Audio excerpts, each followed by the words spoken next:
Hello అందరికీ. చాలా రోజుల తర్వాత వీడియో అయితే తీస్తున్నాను. నాకు కొంచెం హెల్త్ బాలేక వీడియో తీయలేకపోతున్నాను. ఇదొచ్చేసి సండే మార్నింగ్ వ్లాగు. సండే మనం నిద్ర లేచింది లేట్‌గా, ఇంకా లేవగానే మనకు మార్నింగ్ బ్రెడ్ ఆమ్లెట్ తినాలనిపించింది. ఇంకేముంది అంతే స్టార్ట్ చేసేసాను. ప్రొసీజర్ మీకు తెలిసిందే గదా! నాకు బ్రెడ్ ఆమ్లెట్‌లో ఆనియన్స్ అండ్ పచ్చిమిర్చి ఖచ్చితంగా ఉండాల్సింది. కొంతమంది నార్మల్‌గా ఎగ్స్ ఇంకా రిమైనింగ్ స్పైసెస్ ఏసి కలిపి వేసేస్తారు ప్లెయిన్‌గా. నాకు అలా అస్సలు నచ్చదు. నాకు ఇవన్నీ ఉంటేనే. ఫస్ట్ బ్రెడ్ అయితే నేను బటర్‌లో వేయించేసుకొని తర్వాత బ్రెడ్ ఆమ్లెట్ వేసుకున్నాను. ఇలా అయితే టేస్ట్ చాలా అంటే చాలా బాగుంది. ట్రై చేయండి మీరు కూడా. నేను ఫస్ట్ టైం బ్రెడ్ ఆమ్లెట్ ఎప్పుడు తిన్నానో చెప్తే నవ్వుకుంటారు.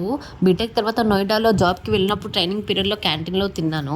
ఆ తర్వాత మనం ఇంట్లో ఎప్పుడు ట్రై చేయలేదు పెళ్లి కాకముందు. తర్వాత మ్యారేజ్ తర్వాత నేను ట్రై చేశాను. నాకు చాలా ఇష్టం. ఎప్పుడైనా ఆకలేసినప్పుడు అప్పుడప్పుడు ఇలా చేసుకొని తింటూ ఉంటాను. ఇంకా దీంట్లోకి సాస్ అండ్ మయోనీస్ యాడ్ చేసుకొని తింటే సూపర్ అంటే సూపర్ ఉంటది. మార్నింగ్ అండ్ ఈవినింగ్ స్నాక్స్‌గా, బ్రేక్‌ఫాస్ట్‌గా తినొచ్చు. మీరైతే లైక్, షేర్ అండ్ సబ్స్క్రైబ్.